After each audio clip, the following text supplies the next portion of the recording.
Here we go.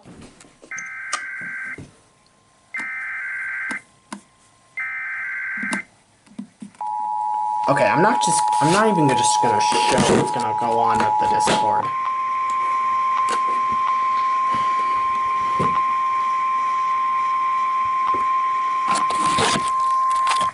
Here is winter storm warning information for the following areas in New Hampshire. Cold. What? Heavy snow expected.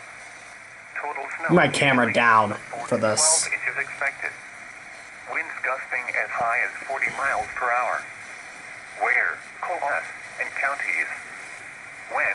From 7 a.m. Saturday to 7 a.m. Sunday. Impacts. Travel could be very difficult to impossible. Additional details. Temperatures in valleys may not support significantly accumulating snow as well over higher elevations, above roughly 1,500 feet on Saturday.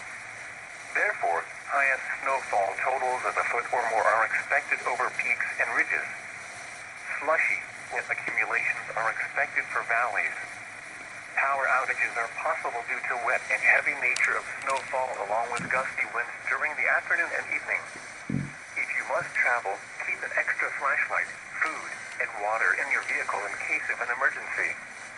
For a more precise forecast for your specific location, go to www.weather.governor/gray.